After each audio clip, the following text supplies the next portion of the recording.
सासंगत जी प्यार से कहिए धन निरंकार जी। सासंगत जी दासी का आज का टॉपिक है कि परमात्मा को जानने के लिए किस चीज़ का त्याग करना जरूरी है। तो आइए जानते हैं और अंत तक जरूर सुने। द्वापर युग की बात है। उन दिनों उज्जैन में राजा सिखीध्वज का राज्य था। सिखीध्वज बहुत नीति कुशल और धर्मपरायण राजा था। उसके राज्य में प्रजा बहुत खुश थी। उसकी पत्नी का नाम चुडाला था।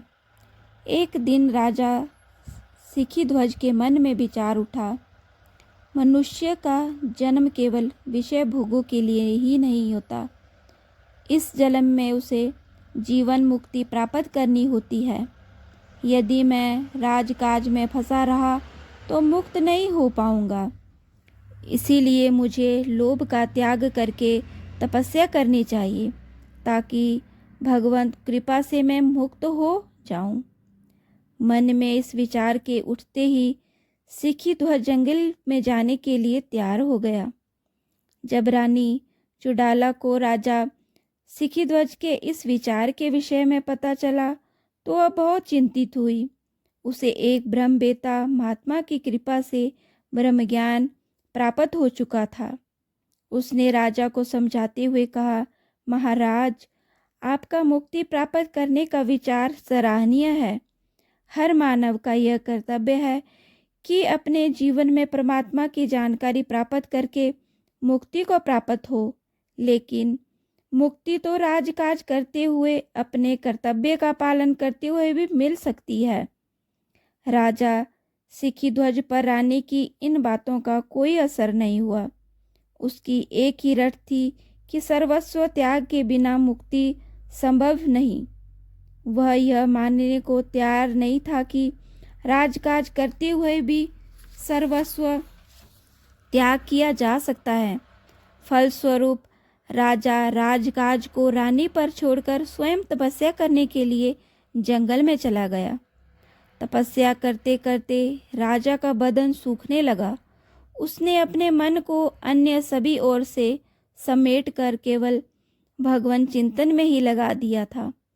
एक दिन वह समाधि से उठा तो उसे सामने एक तेजस्वी साधु दिखाई दिया। सिखीध्वज साधु के ओजस्वी स्वरूप को देखकर बहुत प्रभावित हुआ।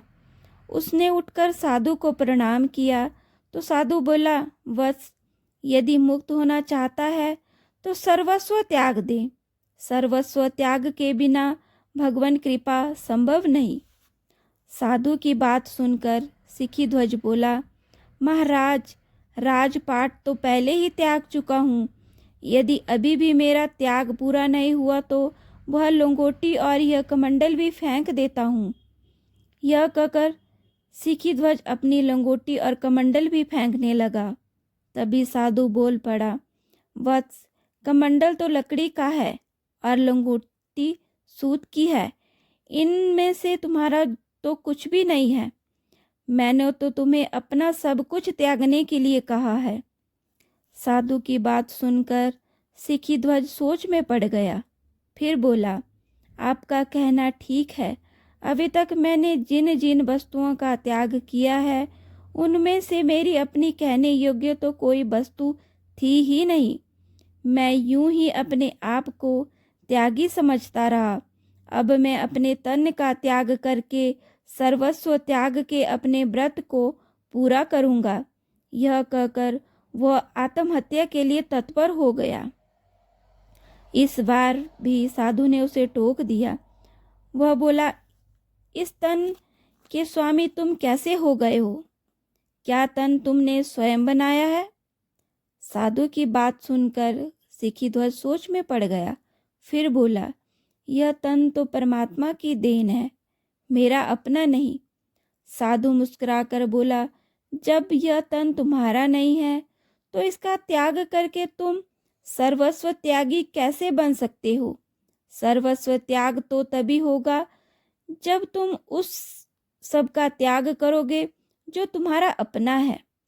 राजा सिखीध्वज विनीत भाव से साधु के चरणों में झुक गया। फिर विनय पूर्वक बोला, महाराज, मैं व्यर्थ के आडंबर में फंस गया था। अब आप ही मुझे सर्वस्व त्याग का उपदेश दें। मुझे बताएं कि मुझे किसका त्याग करना चाहिए जिससे मेरा परमार्थ सुधरे। साधु ने स्थिर वाणी में कहा, यह मेरा है, मैं इसे अवश्य प्राप्त करूंगा। यह मैं और मेरे की यह अहम की भावना ही तेरी अपनी है। जब तेरा जन्म हुआ तो परमात्मा ने तुझे अन्य सभी कुछ दिया, लेकिन यह अहम की भावना तूने स्वयं अर्जित की। तन मन धन तुझे परमात्मा ने दिया, लेकिन इनका अभिमान तूने स्वयं कमाया। यह मैं और मेरे की भावना, यह अहम ही तेरा अपना है। यह तुझे किसी से नहीं मिला, तो इस अहम का त्याग कर। अहम का त्याग ही सर्वस्व का त्याग है। सर्वस्व त्याग के लिए राजकाज को, परिवार को छोड़ने की आवश्यकता नहीं, बल्कि इनके साथ जुड़ी मैं की भावना को त्यागने की आवश्यकता है। जा, समर्पित भाव से कर्म कर। अपनी मैं को बीच में से निकालकर राज्य का संचालन कर। ये सर्वस्व त्याग है। राजा सिखीध्वज को सर्वस्व त्याग का मर्म समझ आ गया था। वह राजधानी लौट गया और वहां समर्पित भाव से राजकाज करने लग पड़ा। रानी चुडाला के गुरु की कृपा से उसे भी ब्रह्म की अनुभूति हो गई। हमने त्याग के इस गुण भेद को समझना है। त्याग के नाम पर हम भी कहीं उन चीजों को तो नहीं छोड़ रहे जो हमारी है ही नहीं। छोड़ना है तो अहम को छोड़ें, इस अहंकार को छोड़ें कि ये मैंने किया, ये मेरा है। इस भावना को छोड़ें। जब तक इस मैं मेरी के चक्कर में पड़े रहते हैं, तब तक हम इस परमात्मा से दूर रहते हैं, इस परमात्मा की जानकारी नहीं कर पाते हैं। और जब सतगुरु की कृपा होती है तो इस मैं मेरी की समझ हमें आ जाती है कि इस संसार में कुछ भी मेरा नहीं है। सिर्फ ये अहंकार को छोड़कर जब सतगुरु के चरणों में नतमस्तक होते हैं तो ये परमात्मा हमें मुक्ति प्रदान करता है, इस ब्रह्म का ज्ञान प्रदान करता है।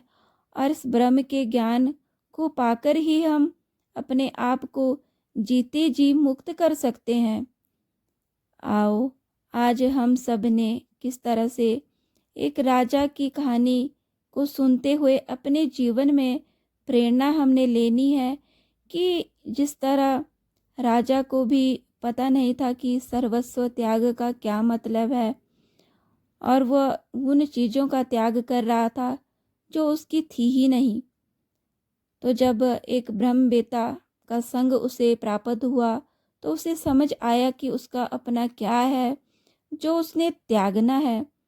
तो आओ, हमें भी ऐसे ही संतों का संग करके अपने आप को इस परमात्मा से जोड़ना है।